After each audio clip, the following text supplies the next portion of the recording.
4e numéro de votre matinale. Très heureuse de vous retrouver, de partager ensemble des moments de télévision intenses. L'équipe est au complet pour vous accompagner dans le démarrage en douceur et dans la bonne humeur de votre journée. Bonjour Roch.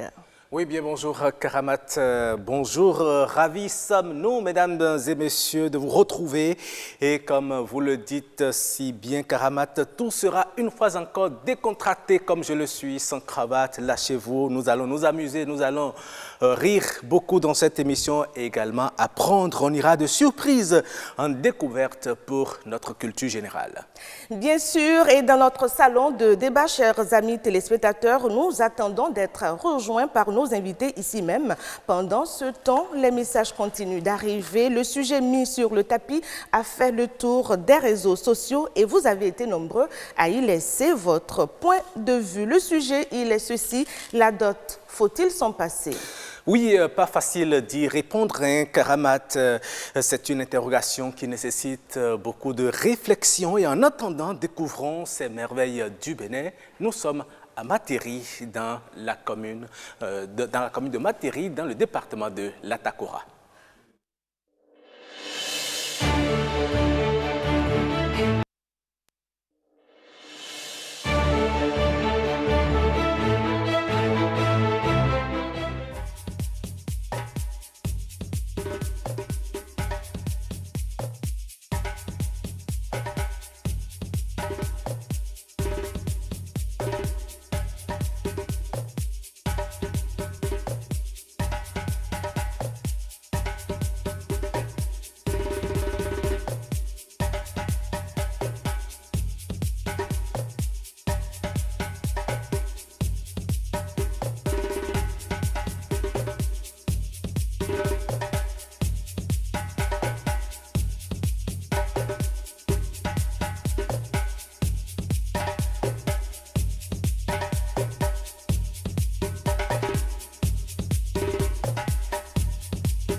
C'est un paysage magnifique, sublime, surtout vu d'en haut, la faune et la flore valorisée. C'est cela aussi, le tourisme. Un clin d'œil à Assio Mugaba, notre collègue donc, qui a réalisé ce documentaire duquel nous avons pu extraire donc, ces très belles images. Et comme le disait Roch, nous sommes là où nous étions dans la commune de Materi, département de l'Atakora. Oui, effectivement, nous étions dans la commune de Materi, dans le département de l'Atakora pour vous faire découvrir ces merveilles du Bénin. C'est bien au Bénin que vous avez cette ferme. Lorsque vous arrivez à Materi, demandez simplement la ferme du Vieux Blanc. C'est une ferme assez particulière. C'est une tache verte au milieu d'un désert. C'est assez atypique lorsque vous allez dans le nord Bénin, plus précisément dans l'Atakora. Essayez d'y faire un tour, vous ne serez pas déçus. Vous avez vu des chevaux qui appartiennent exclusivement au patrimoine béninois. C'est bien ça, Karamat. Tout à fait, Roch. Merci, chers amis téléspectateurs. Si c'est à l'instant même que vous vous réveillez et que vous allumez votre poste téléviseur, vous êtes bienvenus sur Nopinden, la matinale de BB24. Alors, la musique, nous allons à présent nous faire plaisir. C'est la partie que Roch affectionne particulièrement dans cette émission. Pas que moi, je sais que vous aimez aussi danser, vous aimez aussi chanter. J'adore la musique, j'adore tout ce qui est musique et surtout quand on va puiser dans nos richesses, dans nos valeurs. Et je vais dévoiler le secret, c'est vous qui avez choisi le clip du jour.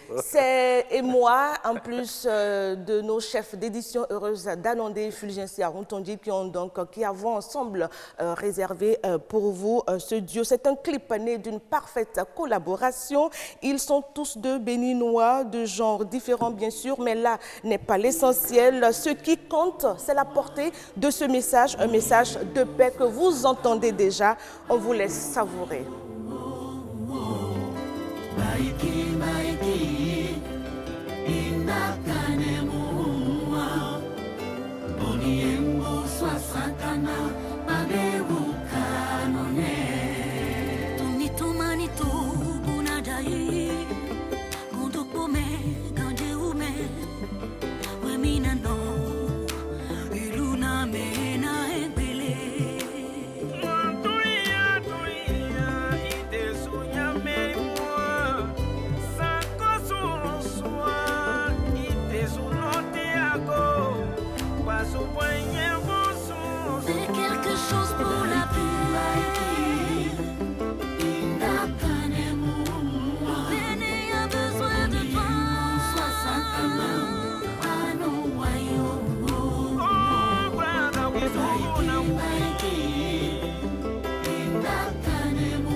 Lève-toi et prends le chemin du Bénin, le chemin de la paix et de l'unité nationale, le chemin de l'emploi des jeunes, le chemin de la justice, le chemin du bonheur pour tous.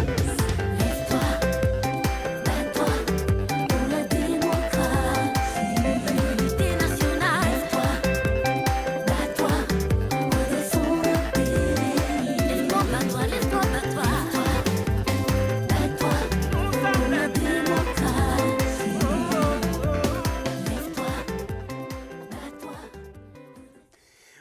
Voilà une très belle mélodie, Le chemin du Bénin, le titre de cette chanson qui reviendra à la fin de cette émission.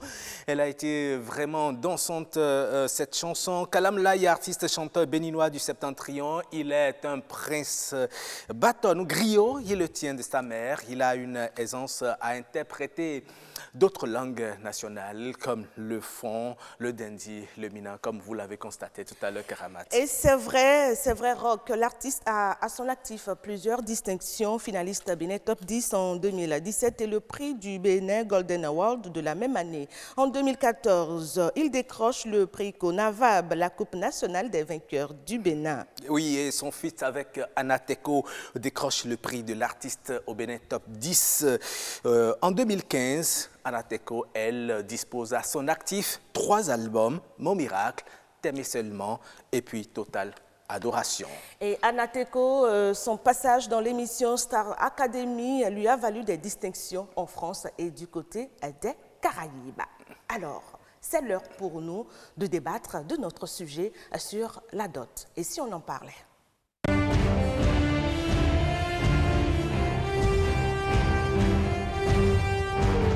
Oui, la voilà, dot. donc effectivement, allez-y, Rock. et si on en parlait, on va en parler justement. La dot pratique ancestrale est fort symbolique, perd de son originalité de jour en jour. L'on est tenté de l'affirmer. Comment est-elle perçue de nos jours? On reçoit sur ce plateau donc Evelyne Sabouran. Bonjour. Bonjour Rock, bonjour Karamat et aux amis téléspectateurs. Bonjour. Vous êtes journaliste, merci d'avoir répondu à cette invitation matinale. C'est moi. Roland Perronton, bonjour. Bonjour Rock, bonjour Karamat. La pleine forme? Bonjour. Plaisir. Très bien. Très bien. Pour une bonne semaine. Ah oui, merci beaucoup. L'émission étant en direct, mesdames et messieurs, vous qui nous suivez, vous pourrez aussi interagir en envoyant votre message sur les numéros qui vont s'afficher au bas de votre écran. Il s'agit du 96 37 92 33 ou du 61 19 88 88 ou par Facebook, au compte Facebook de l'émission Nopinden qui s'affiche justement au bas de l'écran comme vous le voyez. Alors, je voudrais tout de suite m'attaquer à la dame qui est sur ce plateau, qui fait partie de nos invités. D'abord, je ne comprends pas pourquoi vous avez préféré aller rester du côté de la femme alors qu'il y avait une place ici pour vous. C'est pas grave. Alors, dites-nous d'abord, dites-nous, pour vous, c'est quoi la dot?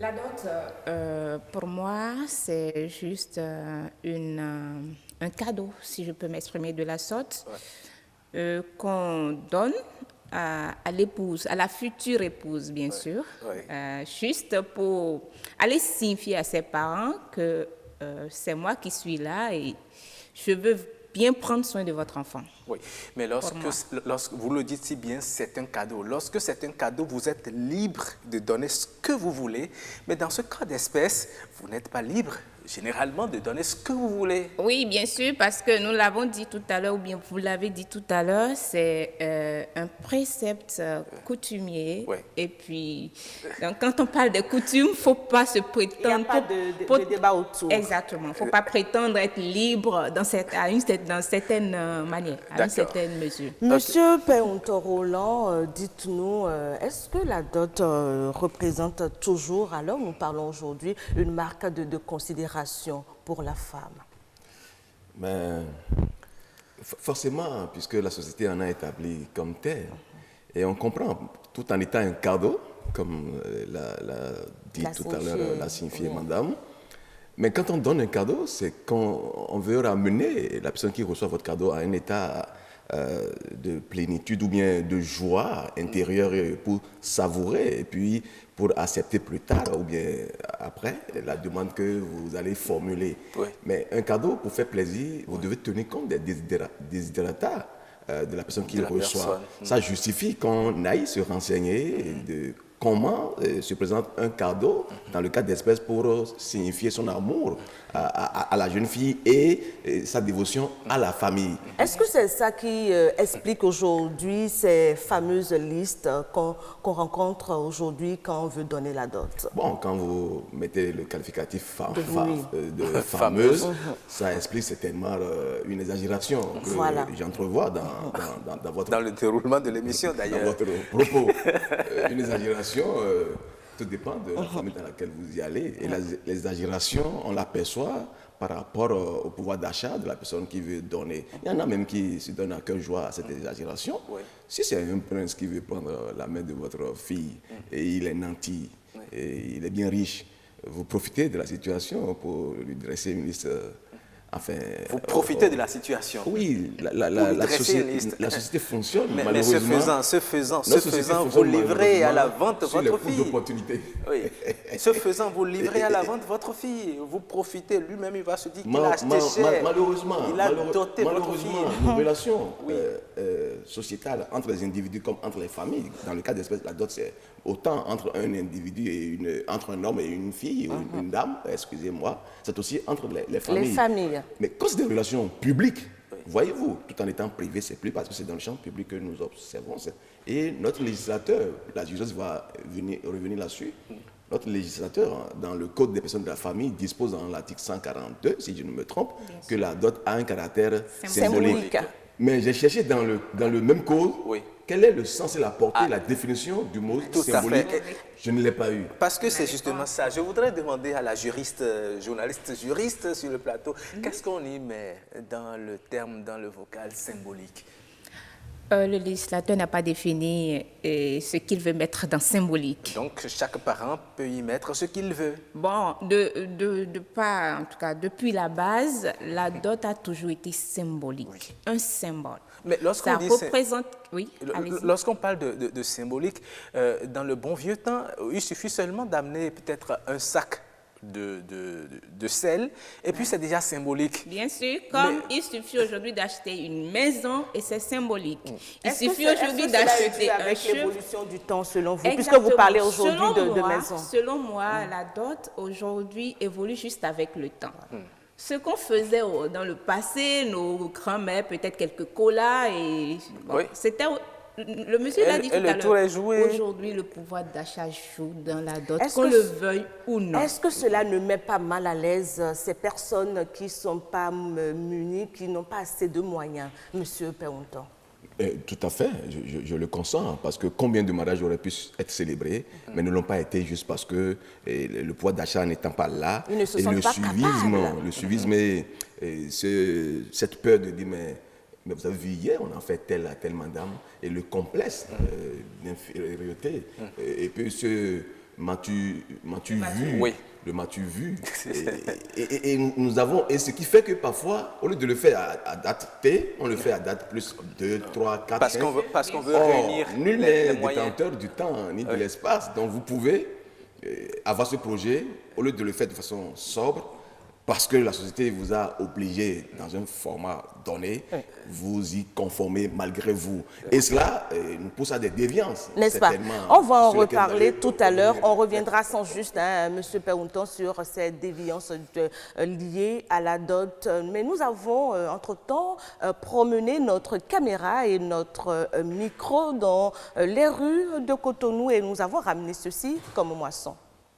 La dot, telle que nos aïeux l'ont instituée, c'est une très bonne chose.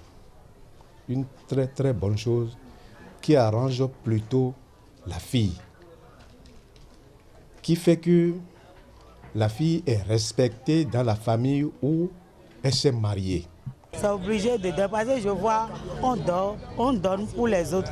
Ça me plaît aussi si j'ai marié. Moi-même, je dois prendre forcément. C'est nécessaire de donner la dot. Ça là, c'est pour tes enfants. Tu as fait pour tes enfants. Pour que tes enfants vont dans la maison, dans la famille de ta femme. On va les considérer là-bas comme des enfants. Chez nous, ce n'est pas la dot qui est importante, mais c'est le pas, c'est le lien là qui est important. Et c'est le bien-être de leur fille qui est important dans la famille où elle veut aller. amoyon nous doit quoi pour boton toi ton amata do quoi mais agbade no gaele mais ene mai lo amo mais connaissance donc bon biblo et nasisi yede moyon lo bon nasisi yon lo desun agbamaga yin lo yeni do ba se yin do odendon mai mo amata do quoi bon famille yawe baba ko no popo bo mi do c'est tout. La Bible insiste sur la dot. Sans la dot, il n'y a pas mariage. Cherchez à connaître les parents pour que l'homme qui est avec vous fasse de sérieux avec vous. Les parents jouent un grand rôle dans le mariage. Si aujourd'hui, vous, filles, vous passez de ce que je viens de dire, et vous, aujourd'hui, hommes, vous passez encore de ce que je dis, et que vous êtes trouvé, vous êtes vus en chemin dans un bar, dans un restaurant, la même façon vous êtes vus, c'est la même façon vous allez partir. Et là, ce n'est plus un mariage. On ne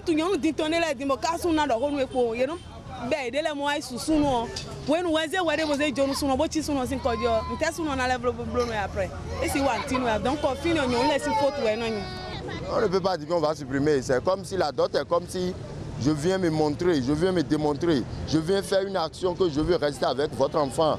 C'est comme si ici c'est chez moi, même si demain moi aussi je vais en venir chez vous demain, dans les jours à venir, je peux dormir, manger, faire tout ce que je peux faire chez moi, je peux le faire ici. Il faut me prendre comme votre enfant, c'est ce que ça signifie la dot. Voilà, c'était donc le micro-trottoir pour le compte de ce sujet. Alors, retour au plateau, puisque d'un moment à l'autre, nous allons pouvoir appeler une mamita. C'est une personne très avisée, une personne sage, qui va partager un peu avec nous leur expérience en leur temps et ce que dit aussi la loi, le code sur la dot. Alors, dites-nous, Evelyne, rapidement, votre réaction par rapport à ces différents propos où ils ont soulevé quand même plusieurs points importants. Bien sûr, il faut dire que j'ai apprécié l'intervention des uns et des autres. Mais il y a une dame qui disait tout à l'heure que quand un homme vous aborde, en même temps, vous sautez, déplacez, vous êtes dans sa chambre. Tout de suite, vous êtes dans sa chambre. Vous êtes dans sa chambre ne veut pas dire qu'il ne va pas vous doter.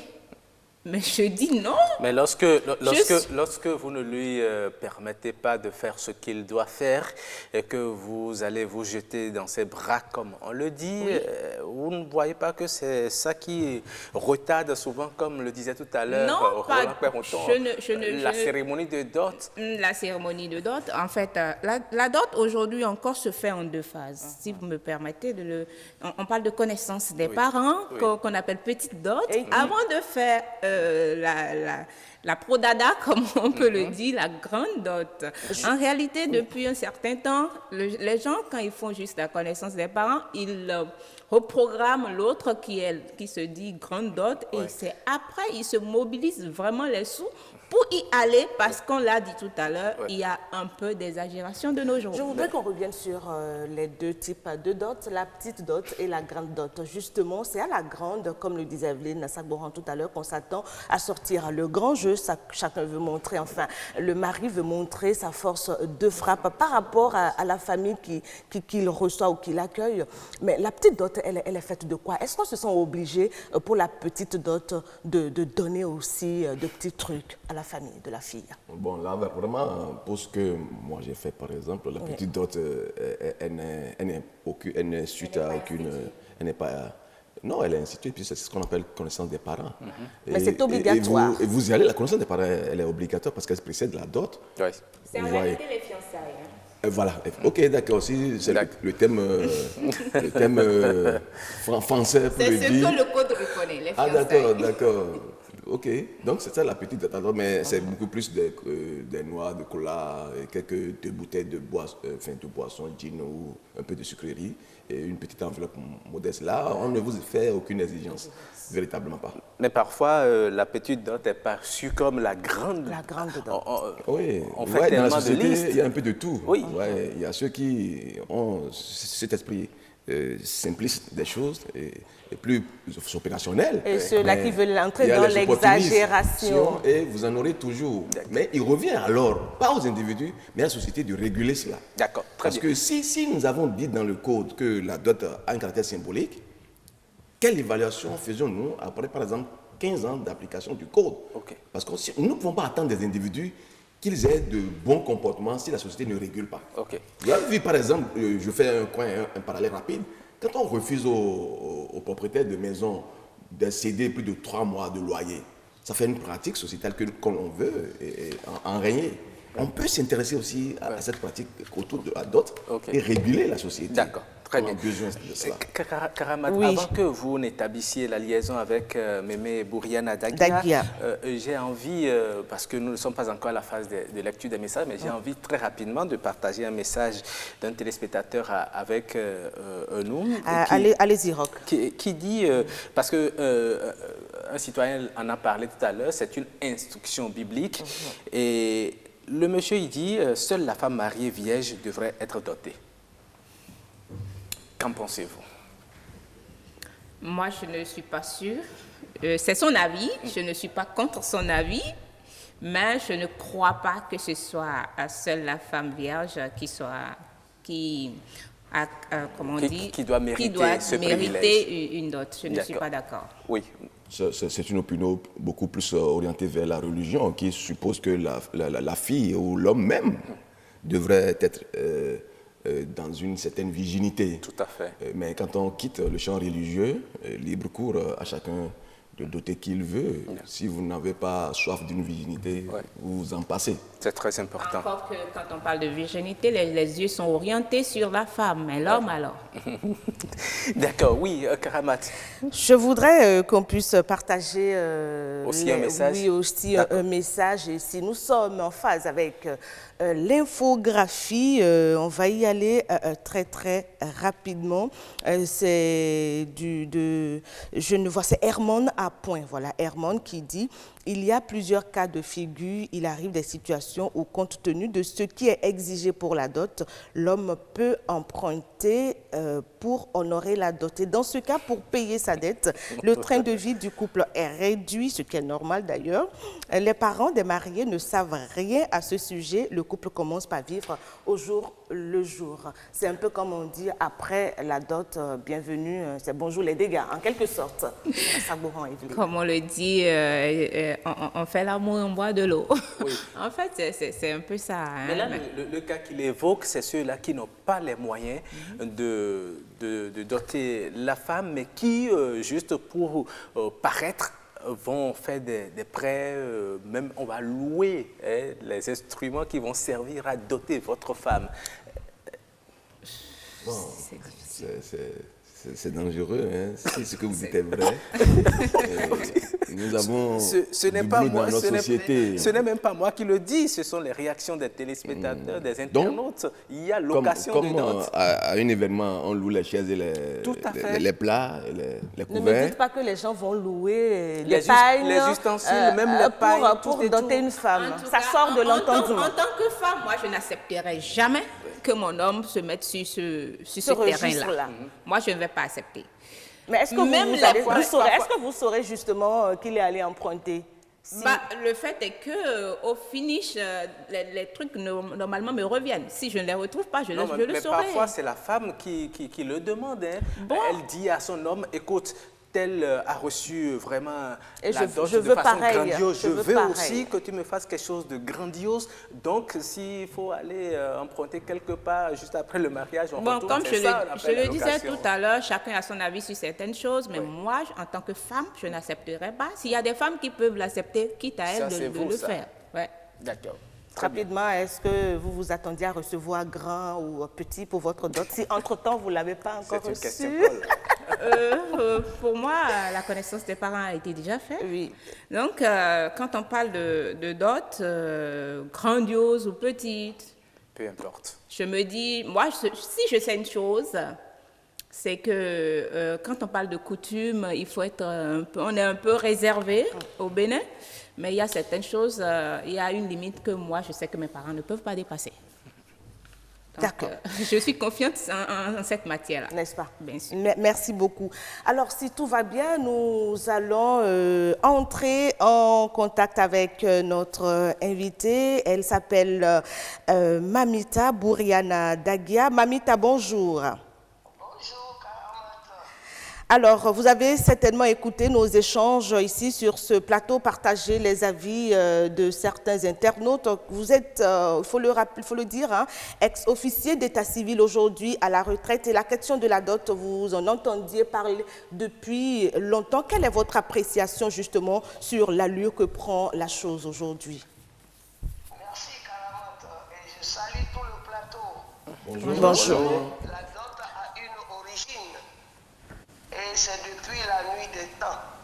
Donc aujourd'hui, mon appréciation sur l'allure que prend la dot, c'est que le monde évolue, les pensées aussi évoluent, mais par rapport aux religions, aux ethnies, aux familles, chacun a son point de vue sur le problème de la dot.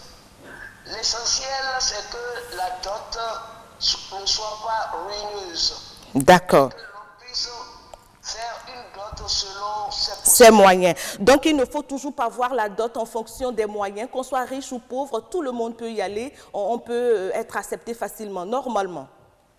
Vous savez, la dot, c'est l'antichambre du mariage. Et le mariage, quand même, c'est l'union sacrée de plusieurs familles. Il est donc nécessaire que la dot puisse vraiment être prise en compte et que chacun puisse voir selon ses possibilités ce qu'il peut faire pour être en conformité avec sa famille, en conformité avec sa religion, en conformité avec sa région, parce qu'il y a tous ces paramètres qu'il faut pouvoir prendre en compte, quelle que soit l'évolution du monde.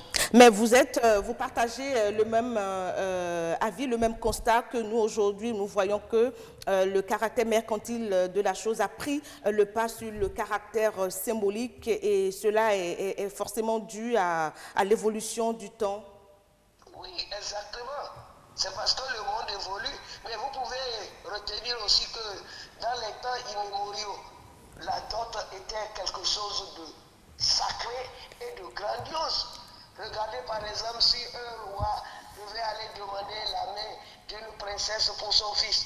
Vous voyez l'étalage qu'ils en faisaient en ce temps-là, avec des plateaux d'or, avec des esclaves, avec des animaux, des bêtes de toutes sortes. Et c'était l'étalage de la richesse. Mais aujourd'hui, c'est plutôt le caractère symbolique de la dot que nous devions prendre en compte. D'accord. Alors, Mémé Dagia, dites-nous, est-ce qu'il y a des conséquences lorsque vous ne dotez pas votre épouse? Ah, c'est même très grave, parce que ce serait même de l'irresponsabilité. Une femme qui va vivre avec un homme, ça devient, je dirais, une vie en concubinage. Et lorsque des problèmes réels se posent à cette fille-là, elle ne trouvera personne pour aller à son secours. Parce que sa propre famille déjà va lui tourner le dos, dans la mesure où on ne sait pas avec qui elle vit. Est-ce à dire que quand vous ne faites pas la dot, quand vous essayez d'extrapoler cette étape, vous n'êtes pas accepté dans la société? Pas du tout. C'est comme une vie de débauche. Moi, je dis que la dot, c'est l'antichambre du mariage. Et en tant que tel, on doit pouvoir préserver nos us et coutumes.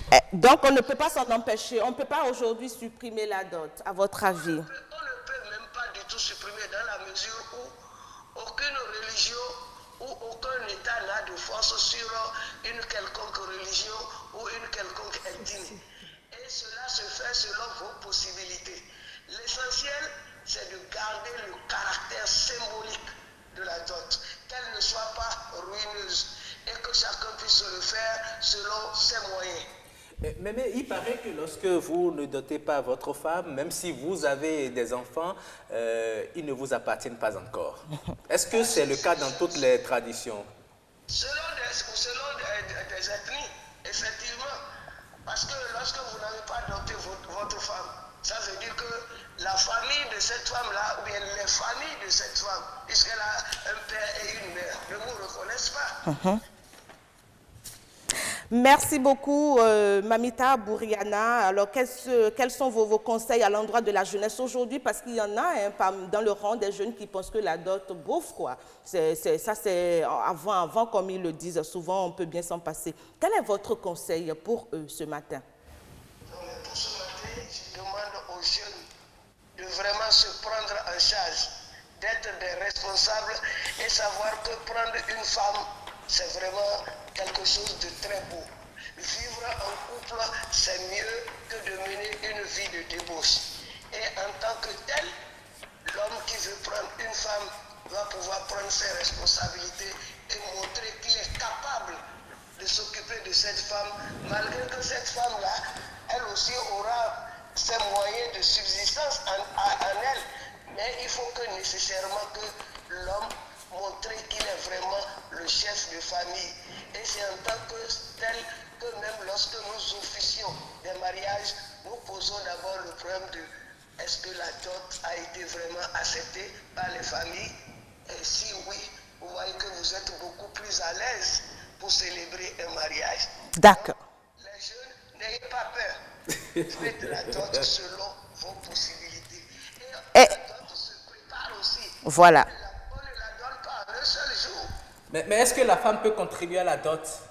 Mais c'est tout à fait normal si l'on sait qu'on veut vivre en couple. Mais là, ce ne serait pas au vieux su de sa famille, ce serait entre elle et l'homme. Merci infiniment, merci pour votre contribution. Bonne journée, Mamita, bonne journée autour de vous. Et on rappelle à nos amis téléspectateurs et à vous qui venez de nous prendre au vol que c'était donc notre invité au bout de la ligne, Bouriana Adagia S, officier d'état civil. Elle est la vice-présidente de l'association Papito Mamita. C'est cette plateforme-là qui réunit les personnes âgées. Oui, nous allons, avant de donner la parole à nos invités... Vous êtes tellement pressé de lire les messages. Nous avons reçu beaucoup de messages. On va les lire, on va essayer d'en lire beaucoup. Aller, avant de passer la parole à nos invités, il y a Madame Bachiumba qui dit ceci, la dot constitue, à la page 3 donc, pour l'infographie pour nous suivre et afficher le message, la dot constitue la marque de l'unité d'un couple tout en restant le trait d'union des familles du couple.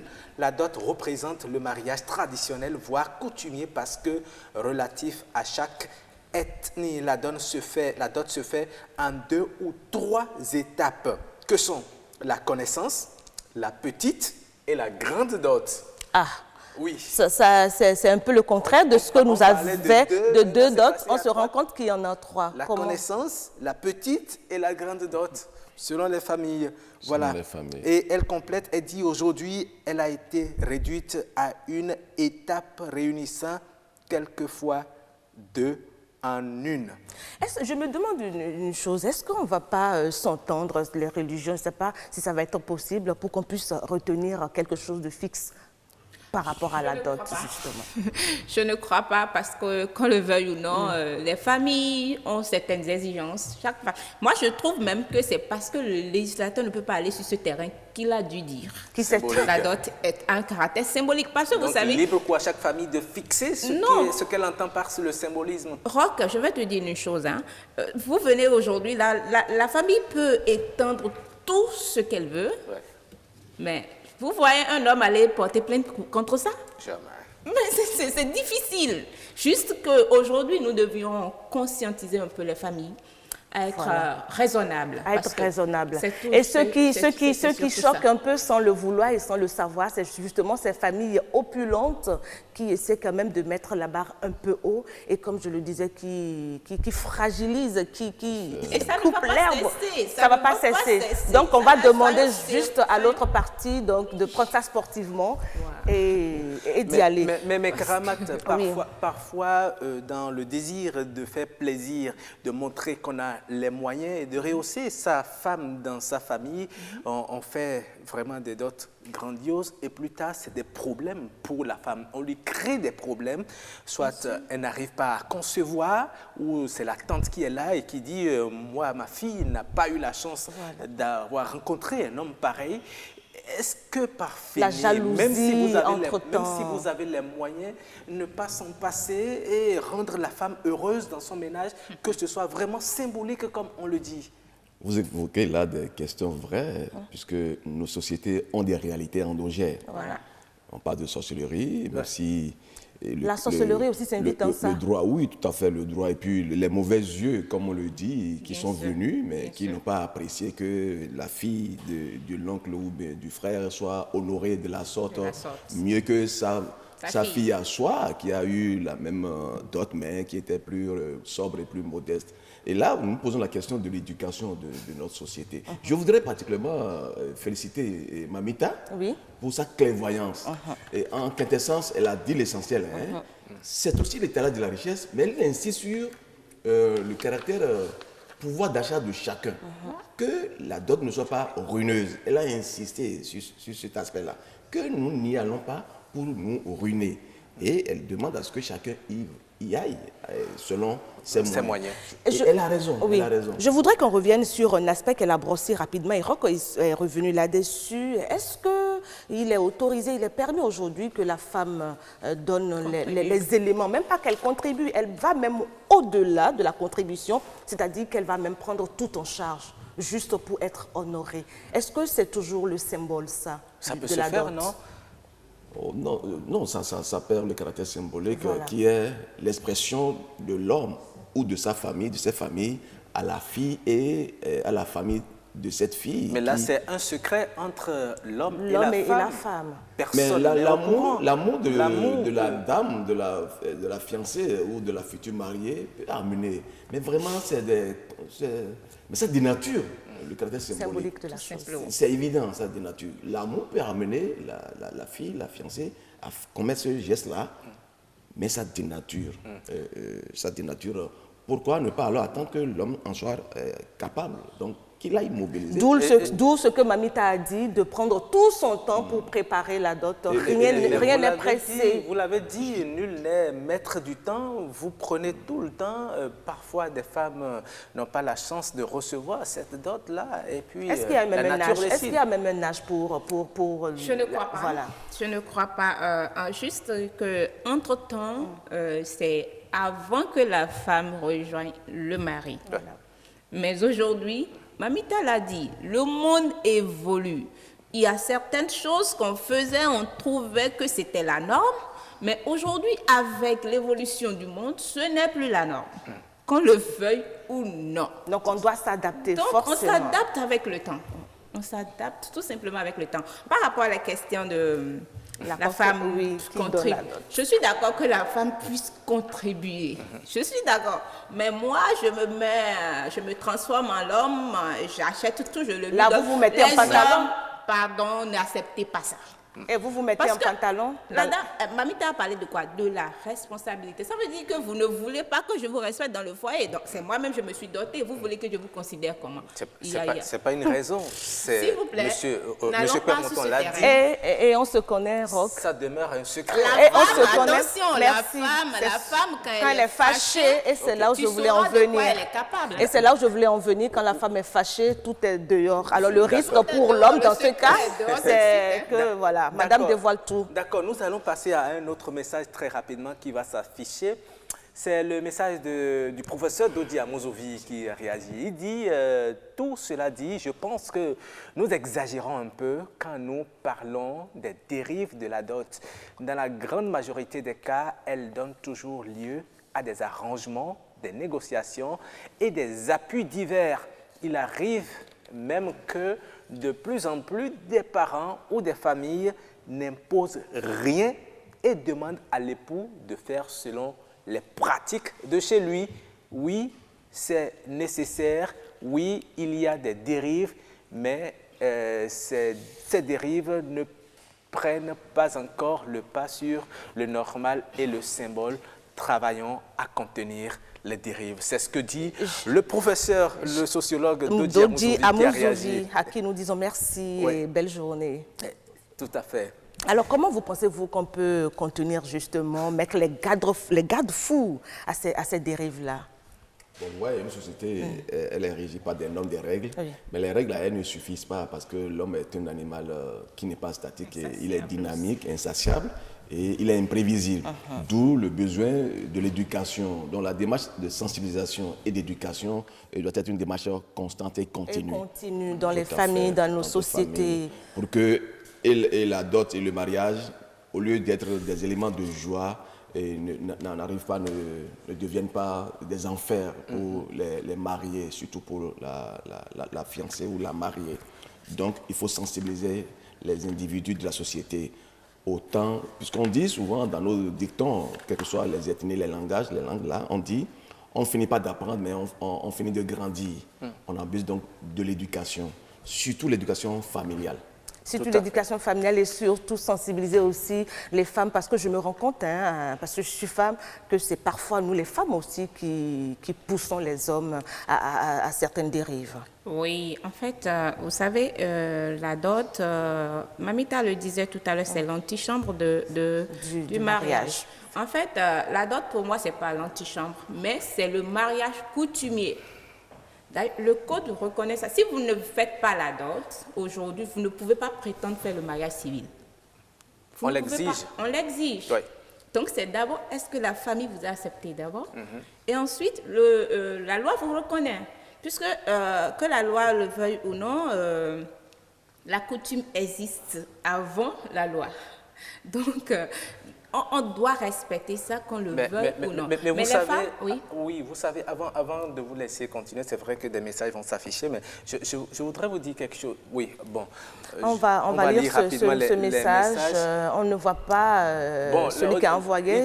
Ça dit juste la dot. Oui, je vous laisse aller, Roch. Il dit la dot n'est pas une institution religieuse. La preuve, plusieurs religions divergentes la promeuvent et dans des logiques qui convergent vers la légitimité du foyer fondé ou à fonder. Ce qui est affligeant de nos jours, c'est le caractère quelque peu mercantile que certaines familles y donnent. Merci à tous. Je voudrais qu'on rebondisse rapidement là-dessus. Est-ce qu'on peut pas, je le disais tout à l'heure, mais j'insiste, est-ce qu'il n'y a pas des limites, une limite qu'on peut se donner par rapport aux éléments qu'on donne dans la dot? Si une famille donne 10, c'est vrai, vous donnez plusieurs valises de pagne de grande qualité, est-ce qu'on ne peut pas revoir cela à la baisse? Est-ce qu'on ne peut pas trouver une formule?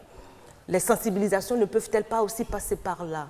Oui, on peut le faire, mais ça ne peut pas être établi comme principe. Voyez-vous, parce que l'amour, c'est aussi le cœur. Ouais, vous ne pouvez pas bloquer le cœur. Est-ce qu'on a besoin de l'afficher comme ça, plutôt que de le vivre à deux? Le caractère ostentatoire. et ça, cela participe aussi à la complication, à ces dérives. Oui, mais c'est toujours, comme je le dis, la dot, c'est aussi le battement du cœur. Vous ne pouvez pas, d'un point de vue, mais il faut sensibiliser. Pour que l'expression que Mamita a utilisée, la dot ne soit pas ruineuse. Tout à fait. Si nous sensibilisons les hommes et les femmes, les individus de la société qui s'adonnent à ces liens de dot et de mariage, sur le fait qu'il ne faut pas aller vers cette dot-là par endettement. D'accord. Au risque même de compliquer la vie du couple plus tard. Vous permettez très rapidement, il y a un message qu'on nous affiche. C'est de Godwin. Ce temps est révolu. Il dit la dot, ce temps est révolu. Il a menti. Il est très catégorique. Il est catégorique. Péremptoire là-dessus. Il a menti. Il peut aller dans aucune famille au Bénin. Il sera accepté. Non. Il a menti. Mais vous savez, en Europe, je suis d'accord. Nous ne sommes pas en Europe ici. Mais vous savez, sans vouloir choquer des sensibilités religieuses, on dit la dot, c'est un acte qui relie deux familles. Mais on constate aujourd'hui que certaines religions écartent les parents du marié et font la dot entre frères et sœurs en Christ. Sociologiquement, c'est pas bon. De mon point de vue, je ne suis pas sociologue, je ne suis ni religieuse, ni je me base sur les principes du droit et je dis, parce que le droit l'a reconnu, et nous devrions agir sur les principes. Pour qu'une société évolue, on ne peut que marcher sur des règles. Roch, Donc, il y a c'est une encore des messages parce que nous avons près de 120 minutes à partager. Donc, on va faire plaisir à ceux-là qui nous ont écrit sur nos différentes plateformes. Oui, allons-y très rapidement. Il y a Derek Capot qui dit c'est un sujet de thèse, de doctorat. Ça. Aujourd'hui, dans beaucoup de cas, c'est devenu une formalité. Et à la suite, Dossou Prosper dit la dot demeure importante. Il suffit juste de le remettre dans son contexte. Oui, continuez, Karama. Et elle subira, ça c'est de la part de Augustin. Augustin qui dit elle subira l'évidence de la modernité, mais va demeurer. Voilà. Ça c'est clair. Et Carlos La Sérénité dit de nos jours, ces réseaux sociaux qui relient les gens de leur vivant. Et puis là, il a souri grandement. Oui, je posais tout à l'heure une question à madame tout à l'heure. Qu'est-ce que vous pensez de cette pratique de la dot? Moi, je place cette pratique sous la catégorie des déviances.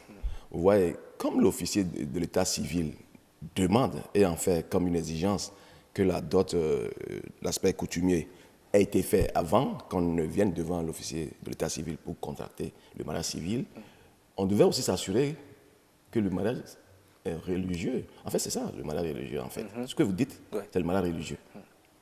Je crois, oui. Non, ce n'est pas le mariage religieux. Le fait que les religions écartent les familles du marié et entre frères en Christ, on célèbre la dot. On célèbre la dot sans les familles. Tout à fait. Non, je crois qu'il faut éviter, il faut punir, sanctionner cela.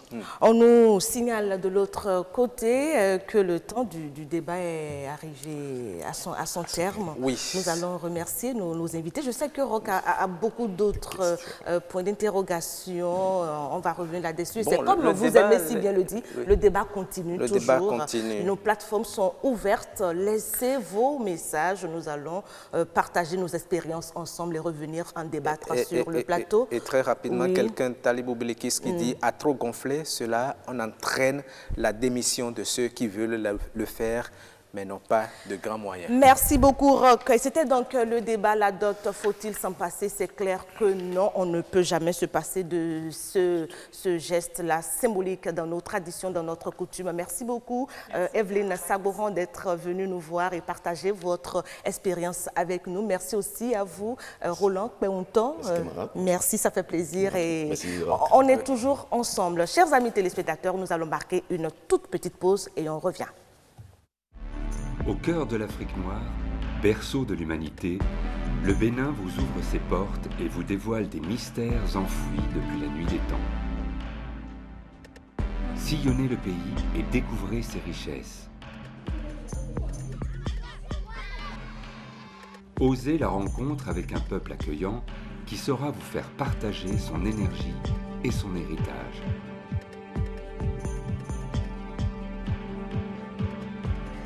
Émerveillez vos papilles à la découverte de nouvelles saveurs. Renouez avec la nature dans des paysages à couper le souffle.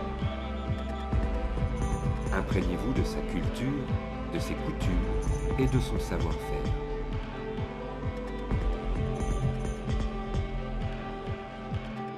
Rafraîchissez-vous dans les cascades tumultueuses de l'Atakora. Aventurez-vous dans les réserves animalières du Nord à la rencontre de la faune africaine et emplissez vos poumons du souffle bienfaiteur de l'harmattan, le vent.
Voilà, donc nous allons continuer avec la lecture de quelques messages qui continuent toujours de nous parvenir. C'est notre manière de remercier les téléspectateurs qui suivent cette émission et qui veulent bien apporter leur contribution. Et bien, ces messages vont s'afficher tout de suite à l'antenne. Et puis, nous allons commencer avec leur lecture, si tout va bien. On y va.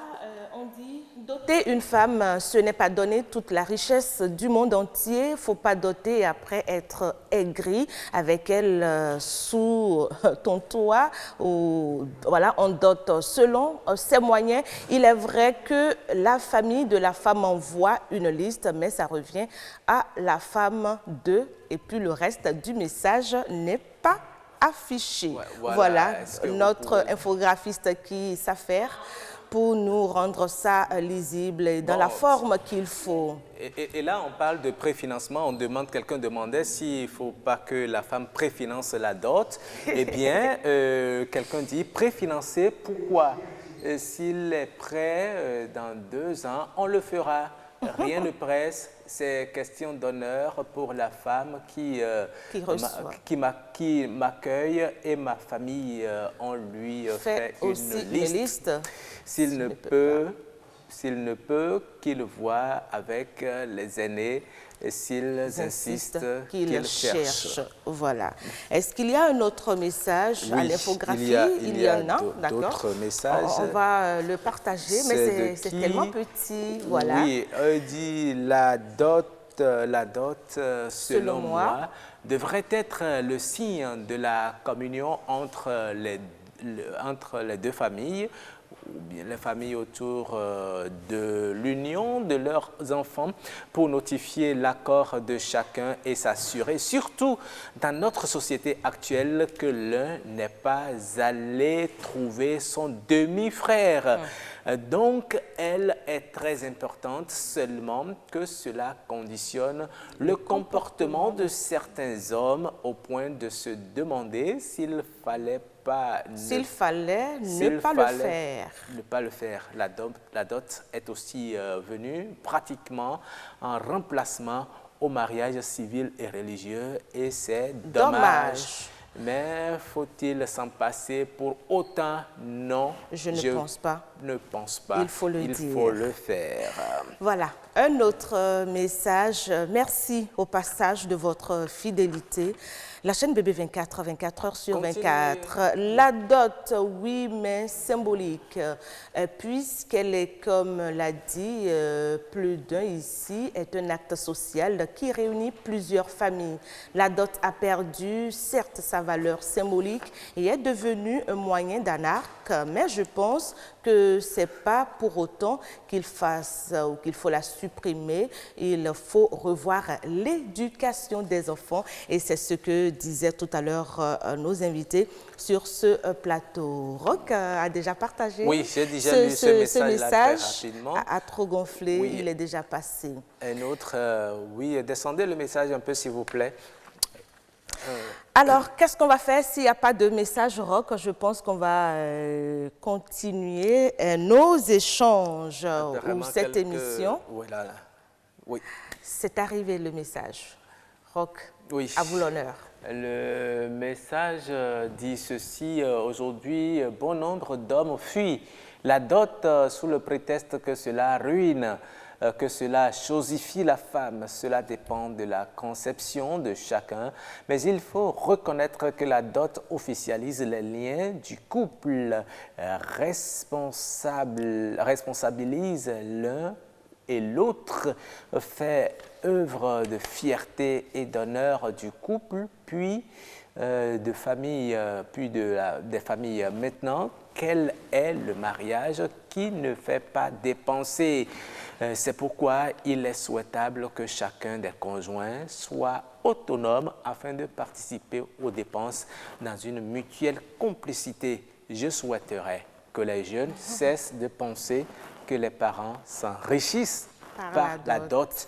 Les constituants de la dot sont répartis suivant les us et coutumes le reste est utilisé pour recevoir justement les invités, a-t-elle dit justement cette invitée. Ah, vous avez déjà eu le message, c'est cela? Oui, c'est la suite du message que nous n'avons pas pu lire jusqu'à la fin. Voilà, alors nous allons continuer cette émission. Il vous arrive, chers amis téléspectateurs, très souvent que vos oreilles bourdonnent, que la paume de vos mains vous gratte. Quel est le sens selon nos coutumes, c'est us et coutumes?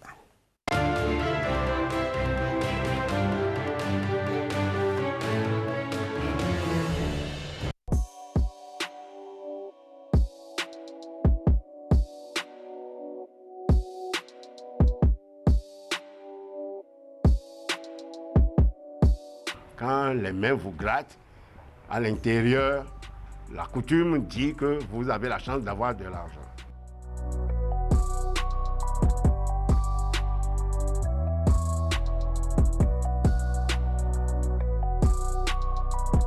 Il m'arrive d'avoir mes mains qui me grattent. On m'a toujours expliqué et j'ai fini par croire. Et quand ça me fait comme ça, bon, je trouve des faveurs financières imprévues après. Cela devait-il arriver avant ou c'est ça qui a fait venir? Je ne sais pas.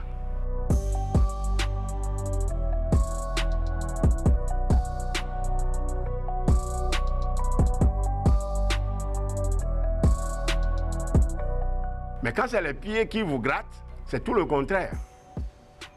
Pour ce que j'en ai entendu, si les pieds commencent par vous gratter, un peu comme si les yeux commencent par fermer ou ouvrir rapidement, vous avez à vous attendre à des obligations qui vous font courir. Pour aller chercher de l'argent, pour aller faire des affaires économiques. Mais je sais que quand les oreilles bourdonnent, on dit, mais quand les routiers doivent sont bons, et puis on claque les deux mains, on met ça à l'oreille. Non, c'est des choses de chez nous, de notre région ici. Voilà, c'était donc us et coutume rock. Il vous est arrivé sans doute d'avoir ces sensations de paume qui vous grattent, les oreilles qui bourdonnent, oui, n'est-ce pas? C'est fréquent? C'est vrai que ça arrive par moment, mais lorsque les oreilles bourdonnent, on dit souvent que quelqu'un est en train de mal parler de vous. Et ça, il paraît que ça dépend encore de quelle oreille. Quand c'est droit, c'est en bien, et quand c'est gauche, c'est en mal. Je ne sais pas si c'est vrai ou pas. Franchement, je ne saurais le dire. Je saurais le dire. Monsieur Justin Nata-Ncha, bonjour. Vous êtes environnementaliste et membre de la Commission nationale linguistique d'Itamari. Bonjour. Bonjour, Madame Aguata. Très bien. L'expérience des oreilles, paumes qui grattent, vous en savez quelque chose sans doute? Si, ça m'arrive de temps à autre. N'est-ce pas? Oui. Avec vous, on parle d'un prénom original quand même. Hein? Oui. C'est quel prénom, dites-nous? On va parler d'un type de prénom que je vais appeler événementiel, ou un prénom circonstanciel. On va parler de Kouyenté, par exemple. Kouyenté Pani, le prénom Kouyenté Pani, et c'est de quelle ère culturelle? C'est l'ère culturelle au Tamari, un peuple qui se retrouve au nord-ouest du Bénin. N'est-ce pas? Voilà. Et vous avez parlé tout à l'heure d'un prénom de circonstance. Dites-nous rapidement dans quelles circonstances on va donner ce prénom à son enfant qui vient de naître. Ok, merci beaucoup. Les prénoms en milieu au Tamari, on peut les catégoriser en 6 groupes environ. Il y a les plus connus, que nous appelons des prénoms d'ordre. Oui.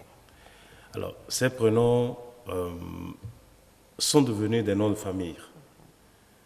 Alors, ces prénoms d'ordre ne sont pas attribués après réflexion. D'accord. On va parler de... C'est systématique. D'accord. Ça dépend de l'ordre de naissance de l'enfant. Tout à fait. Par exemple, le premier garçon qui naît, les yeux fermés, s'appelle Mpo. Mpo. Mpo. Une fois qu'on sait que c'est le premier garçon, il est Mpo. Donc ça veut dire que plusieurs enfants peuvent s'appeler Mpo dans la même famille? Naturellement. Est-ce qu'il faut être de lait culturel au tamari pour porter ce prénom? Je me dis, est-ce que moi qui ne suis pas de la Takora, si je fais un garçon, un premier garçon, je peux lui donner Mpo? Ben, si vous voulez, il n'y a pas de souci. La preuve est que, je ne sais pas, moi je m'appelle Justin, je ne sais pas d'où vient ce nom. Donc quelqu'un peut choisir de porter Mpo, qui est un prénom de chez moi. D'accord. On revient maintenant sur notre Kouyempani. Oui. Oui. Kouyempani. Kouyempani. Kouyempani. Là, j'ai dit, c'est la seconde catégorie de noms. C'est les noms les plus forts, les plus utilisés. En fait, quand un enfant naît, on regarde les circonstances de sa naissance, l'environnement dans lequel cet enfant est né, l'histoire, et puis les problèmes ou les joies de la famille. Alors, par exemple, quand vous dites Kouyempani, ça veut dire le don de Dieu. Le don de Dieu. C'est ce que ça signifie. Peut-être que les parents... Il prononce tellement bien ce nom. Exactement. Ça veut dire quoi? Peut-être que les parents ne s'attendaient du tout pas à avoir cet enfant. Il est arrivé. Peut-être que des enfants faisaient rien que des filles ou rien que des garçons. Et cet enfant arrive. On lui dit, ah, très bien. Peut-être que l'accouchement a été difficile. On avait perdu espoir. Cet enfant est là. On lui donne ce nom-là pour manifester, pour témoigner à Dieu l'existence de cet enfant-là. Donc, il est le don de Dieu. Et vous allez rencontrer beaucoup d'enfants comme ça, qui portent ces noms-là, qui sont des noms, des prénoms, pardon, qui ont référence à une situation, à un fait social, à un comportement, à une situation familiale ou de la communauté. Le Kouyempani, lui, je vais l'envoyer dans la Takora. Il n'y a pas de souci. Il va quitter le centre du Bénin. On va l'envoyer pour un court séjour, ne serait-ce que ça. J'y ai déjà fait 7 ans. Hein. Non, je sais que vous êtes resté dans la région de Bastila et consorts, mais la Takora, c'est autre réalité. C'est toujours la Takora. C'est simplement magnifique. Mais c'est à la frontière, Basile. Roch, merci beaucoup. Alors, on revient à vous, Monsieur Nathan Tcha, avec ce joli prénom, Kouyempani, donc qui vient, ce prénom qu'on donne à un enfant qu'on l'a eu dans des conditions où on a mis du temps à avoir l'enfant, ou enfin, pour rendre grâce ou gloire au Seigneur, justement, tout au long du parcours de la vie de cet enfant. Comment se présente-t-il, dites-nous? Est-ce que dans son comportement, on sent se manifester cette grâce? Ben si. Je pourrais, par exemple, quand on le lui dit comme ça, quand on donne ce prénom, il se pourrait, par exemple, que la mère ou le couple ait perdu déjà beaucoup d'enfants et que cet enfant-là ne meure pas. C'est déjà un résultat du nom qu'il porte. Il y a, par exemple, un nom qui va s'appeler, je donne un autre prénom comme ça, Ifonti. Quand vous dites Ifonti, ça signifie le cimetière. On reviendra sur... Non, c'est pour expliquer tout. Et des gens peuvent porter ce prénom? Ils peuvent porter le nom parce que... Ils le portent? Ils le portent. Cimetière? Oui, ils le portent parce que la mère a tellement enterré qu'en mettant au monde cet enfant-là, on lui donne ce prénom pour dire, mais attention, lui aussi il va repartir dans le cimetière. Mais il ne repart plus. Ok. Il ne repart plus. Donc c'est la force de ce nom qui fait qu'il ne part plus. Exactement. Enfant, donc on donne ce nom en fait. Abicou. Exactement. Pour exorciser, pour arrêter un mal. Comme le nom, comme j'ai dit, c'est événementiel, comme c'est circonstanciel, ça permet vraiment de marquer les circonstances dans lesquelles l'enfant est venu, les circonstances de la famille, du parent, du père, de la grand-mère, etc. Oui, allez-y. Vous savez, tout à l'heure, on a parlé de la dot. Vous êtes père, votre fille vous amène un homme qui s'appelle Cimetière. Est-ce que vous ne serez pas... Il faut déjà savoir le sens. Si on vous dit le nom simplement comme ça, vous ne saurez pas. Il faut aller chercher les origines et découvrir les explications. Est-ce que vous n'allez pas le rejeter? Écoutez, je ne vais pas le rejeter parce que nous parlons français. Vous avez des Français qui s'appellent Grosses Têtes. Est-ce qu'ils sont rejetés?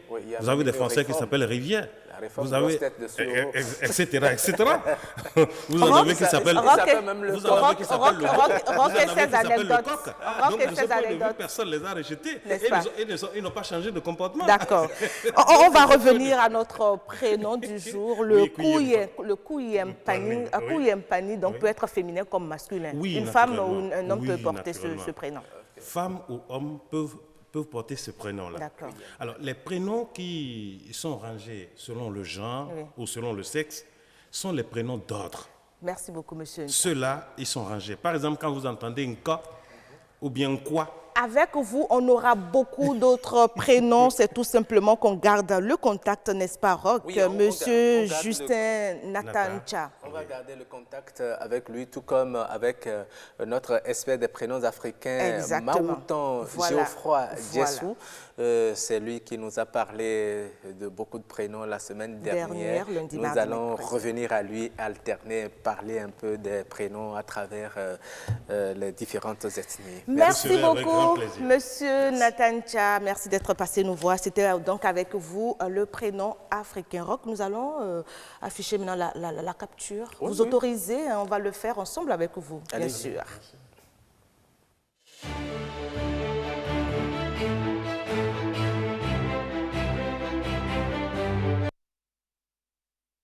L'image, la capture. On a célébré la fête du Vodou, la fête des religions endogènes, il y a quelques jours. Et qu'est-ce que nous voyons? Des étrangers, des Blancs, qui se sont habillés suivant les rituels ou suivant comment je vais dire, le code vestimentaire de nos cultures endogènes et tout ça. Comment est-ce que vous trouvez cette image, monsieur Nata? Très bien. Ce que je pense que l'Afrique et le Bénin a donné au monde, c'est notre culture. Et parmi les éléments de notre culture, il y a bien sûr nos religions endogènes. Moi, je remercie les initiateurs de cette manifestation et qui nous permet de nous rappeler nos origines.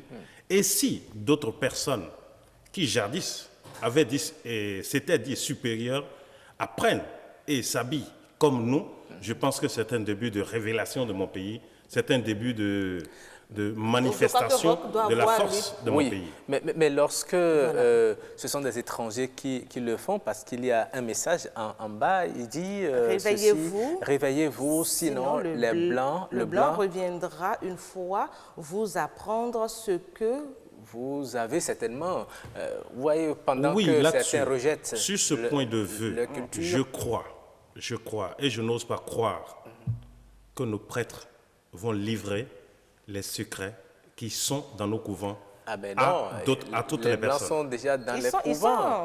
Il y a des limites à ne pas franchir. Ils font même mieux que les nôtres. Il y a des limites à ne pas franchir. Moi, si vraiment des prêtres m'écoutent et si j'ai vraiment une voix, si ma voix n'est pas confidentielle, je souhaite qu'il y ait une limite. On ne dit pas tout. Chez moi, il y a un proverbe qui dit l'étranger ne connaît pas l'enfant qu'on appelle Nda. C'est-à-dire, un étranger qui arrive là, il y a des coins dans la maison qu'il ne doit pas découvrir. Si vous lui montrez tout votre savoir, tout votre pouvoir, tout ce qui est confidentiel en vous, en réalité, vous n'êtes plus rien. Ça. Il y a des choses que nous devons garder. Pour la petite histoire, j'aurais appris qu'il y a des pyramides en Chine. Mais les Chinois ont refusé tout accès. Vous êtes de la presse. Vous ne pouvez pas filmer les pyramides de la Chine, qui existent pourtant, parce que c'est un pouvoir. Alors moi, je dis, je serais malade si vraiment on ouvre tout ce qui se passe dans le couvent au monde extérieur. Tout ne doit pas être... Donc vous sentez que si on ne s'est pas fait, si on leur laisse ce libre champ, ces Blancs reviendront une fois de plus nous coloniser. Ils vont revenir avec le Vodou. Déjà, même j'ai vu une image sur les réseaux sociaux qui montre un bâtiment sur lequel c'est écrit Vodou, je crois, en Belgique. Oui. J'ai regardé cette image. Ça veut dire que... Oui, il y a des nôtres là-bas. Il y a des Béninois en Belgique. Il y a des Béninois, mais je ne suis pas sûr que ce soit une initiative béninoise. Attention, ça dépend aussi de quel Béninois. Je peux être Béninois de matière, mais d'esprit européen entièrement. Oui. Ça, c'est vrai. Et je crois que c'est ce que l'autre a écrit. Et c'est vice-versa. Exactement. C'est vice-versa. Le vice-versa, il faut toujours réfléchir pour savoir quel est l'intérêt de l'autre vraiment s'intéresser à s'occuper de cette affaire. Et justement, je vous renvoie la question. Quel est leur intérêt, ces Blancs-là que nous avons vus dans l'accoutrement vaudou? Quel est leur intérêt à s'intéresser à nos réalités? C'est l'une des choses, par exemple, moi je ne rentre pas dans les têtes, mais je dis c'est l'une des choses qu'ils ne peuvent pas comprendre en Afrique. Alors, quand on ne comprend pas quelque chose, on peut être indifférent, comme on peut être curieux de savoir ce qui s'y passe. Donc vous pensez que c'est l'élan de curiosité? Pas uniquement. Qu'est-ce qu'on va en faire après, quand on saura de quoi il s'agit? C'est ça le problème. Et je crois que quand on ne sait pas ce que l'autre va faire du fusil qu'il est en train de découvrir, avec lequel il veut faire la chasse, attention, il peut prendre ce fusil-là et retourner contre vous. Mais lorsque l'autre vient adorer le même Dieu que vous, vous agrandissez comme ça votre communauté. Donc, je suis entièrement d'accord. Il faut sauf pouvoir que ouvrir aussi la porte. Est-ce qu'il a des prédispositions racinaires, j'allais dire culturelles ou sociologiques, capables de lui permettre de faire ça? Parce que lui aussi, il a de ces pratiques. C'est lui qui a appelé mon devin le charlatan.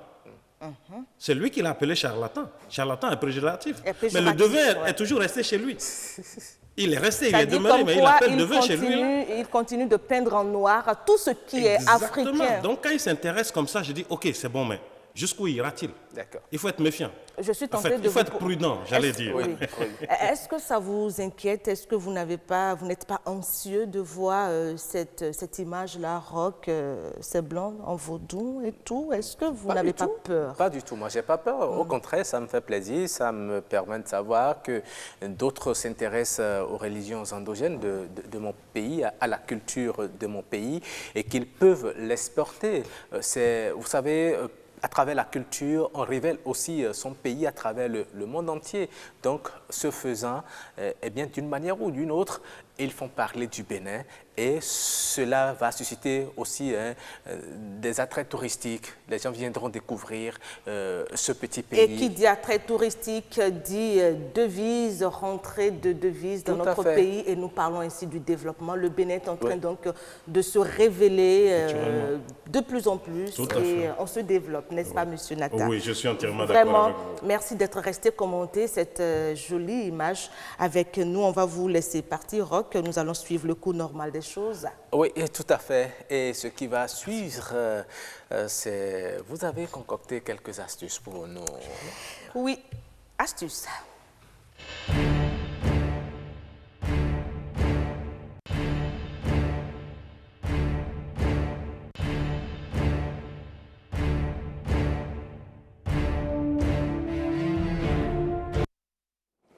Oui, vous êtes à l'antenne Karamat Agbataou, on parle d'astuces. Oui, on parle d'astuces. Nous sommes aujourd'hui lundi, c'était le week-end. Ce week-end, il a été particulièrement long parce que nous avons pris le temps de commémorer le vaudou, enfin nos religions endogènes. Et samedi et dimanche, on a eu donc 112 heures à se reposer, on a festoyé, on a vu des parents, on a fait la fête. Mais on est nombreux à oublier qu'après tout ceci, il y a le lundi, la semaine va démarrer. Oui, c'est vrai que quand on revient du week-end, surtout d'un week-end long, on est souvent lourd. On est souvent lourd et c'est cela justement le blues du lundi. Il faut l'éviter, le blues du lundi, ce blues où on ne se sent pas, où c'est la démotivation, l'absence d'énergie surtout. On a du mal à se réveiller. Je parie qu'il y a beaucoup qui sont encore dans leur lit. Roch, il s'en va être... Vous avez fait l'expérience une fois? Bon, oui, vous aussi. Ça peut arriver à tout le monde. Ça peut arriver effectivement. Mais nous, nous sommes au boulot depuis 5 heures. Depuis 5 heures. 30 ans déjà là. Donc, voilà. Merci pour votre travail, Roch. Alors, comment éviter le blues du lundi? Simplement, la première astuce, ce qu'on va vous dire, c'est de vous déconnecter et pas seulement côté boulot, couper vos alertes de téléphone. C'est vrai, il y en a qui sont scotchés 100% sur leur téléphone, ils sont là sur les réseaux sociaux à regarder, à sauter d'un réseau social à un autre. Mais si vous avez des messages importants à recevoir, si le téléphone est votre outil de travail, vous faites comment? C'est justement ça, vous n'allez pas passer tout votre temps à travailler, vous n'allez pas passer tout votre temps à regarder dans votre téléphone. Il faut justement faire la part des choses et se dire que voilà, j'ai fini de travailler, j'ai fini de bosser. Il est temps maintenant quand même de m'accorder un temps de répit. Voilà, coupez avec Facebook, Instagram, Twitter et tout ça. Donnez-vous le temps qu'il faut pour vous reposer. Le dimanche, c'est cette fille, elle est bien mieux que le mien. Il faut juste être bien dans sa tête. Oui, ça c'est vrai. Il ne faut pas tout le temps être avec son téléphone, même quand on n'est pas fatigué. Il faut de temps en temps se séparer de son téléphone. Oui. Parce qu'on constate aujourd'hui que beaucoup ne peuvent pas faire une minute sans toucher à leur téléphone. Ça devient une maladie. Oui. Ça devient une maladie. Alors, l'autre chose que je voudrais partager comme astuce, petite seulement avec nos amis téléspectateurs, c'est qu'on pense que quand vient dimanche, il faut aussi se reposer carrément. Il faut couper les ponts. On s'est amusé vendredi, samedi. Le dimanche, on se repose, on dort. Pas vraiment. Il est prouvé, Roch, que le dimanche, il faut aussi se faire plaisir, surtout en famille.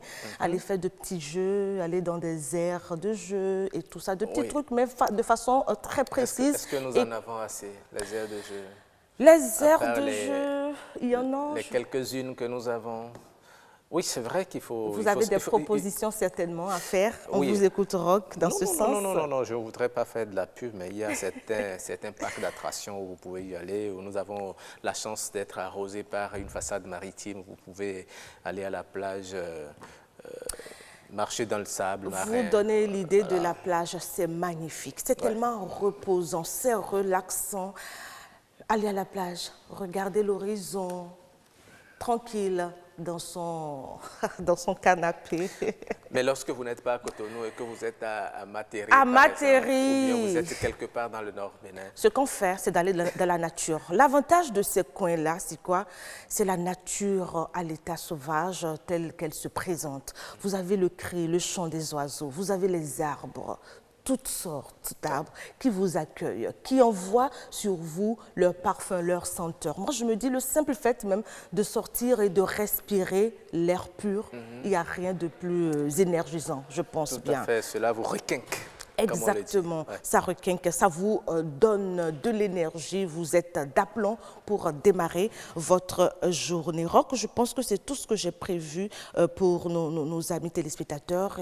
Aller au cinéma, aller au théâtre, mais de façon décontractée, pas de pression, parce qu'on fait trop vite aussi de se mettre la pression et on en a plein la tête et puis c'est touffu le lendemain, lundi, on n'arrive plus à se retrouver, on s'en mêle un peu les pinceaux. Tout à fait. Donc il faut être en famille, avec sa compagne, son partenaire ou sa partenaire, ça déstresse, ça détend un tout petit peu. J'ai bien envie de vous demander qu'est-ce que vous avez fait de votre week-end, de votre long week-end.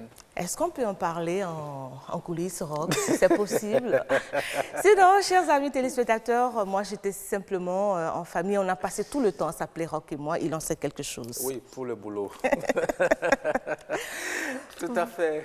Merci à vous, Keramat, pour ces astuces. Je crois que ceux qui vous ont écouté vont essayer de se déconnecter de leur téléphone. Je sais que vous êtes aussi accro au travail, vous adorez le travail, mais je vous en prie, Roch. D'accord, c'est compris. Reposez-vous. C'est promis, c'est compris. C'est bon là? Oui, oui. Sinon, il arrivera des moments où je vais vous piquer le téléphone et puis je rentre avec. Bon, non, je vous en prie.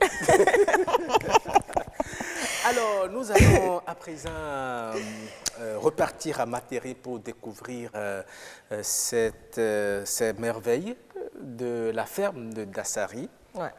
Une jolie ferme en tout cas, de très belles images. Et le petit secret, puisque je suis dans le secret des dieux, c'est Roch qui nous a proposé ça. Oui, ce sont de belles images, ce sont des extraits d'un documentaire, d'un film documentaire réalisé par notre collègue Assiem Gaba. Ce sont des images. Je vous invite à suivre ces merveilles du Bénin.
voilà donc ces belles images de la ferme de Dassari à Materi dans l'Atakora.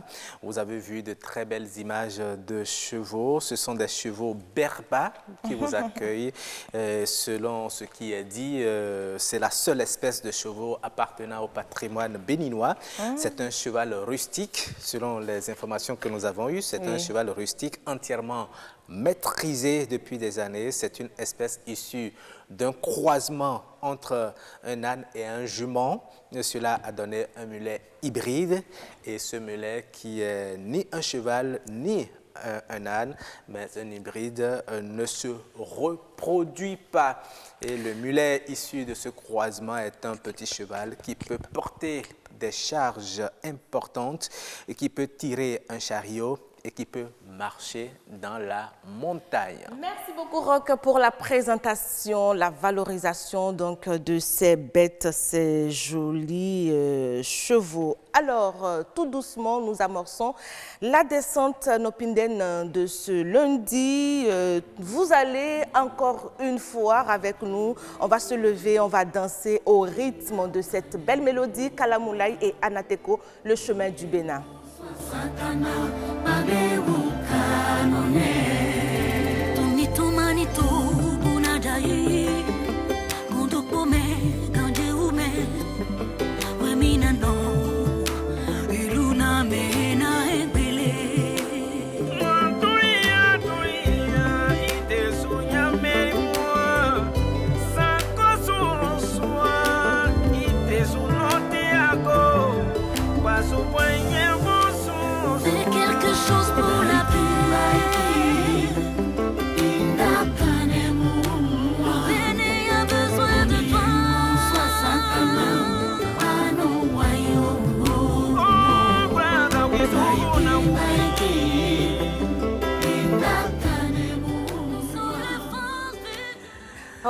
Oui, Kalamlay, c'est le chemin du Bénin. Le chemin du Bénin. Pour la paix. Pour la paix, effectivement. Voilà. C'est une très belle mélodie, très dansante.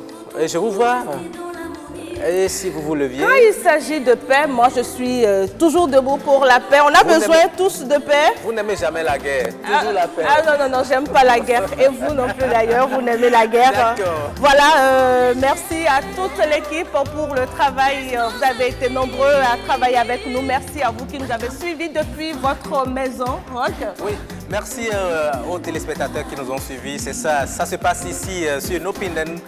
Du lundi au mercredi à partir de 6h30, prenez le rendez-vous avec nous dans la bonne ambiance, dans la gaieté. Nous sommes là pour vous semer la joie. À demain, au revoir, au plaisir. Au revoir.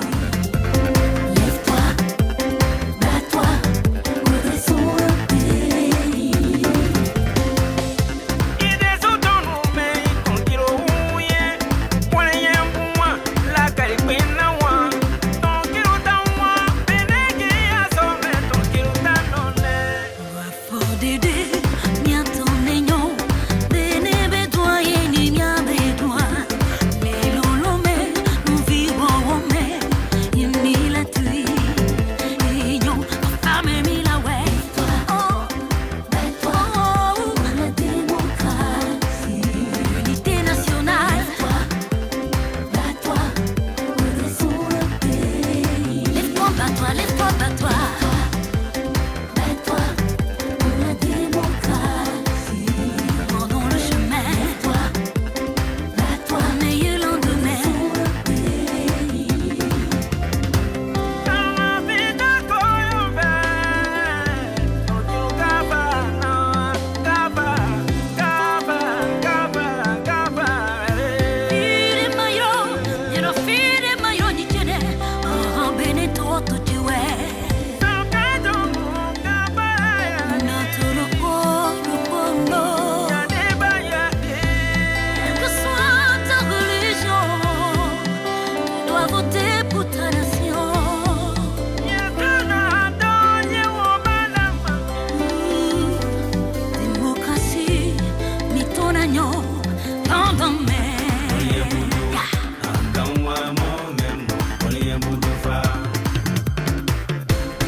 lève-toi et prends le chemin du Bénin. Le chemin de la paix et de l'unité nationale. Le chemin de l'emploi des jeunes. Le chemin de la justice. Le chemin du bonheur pour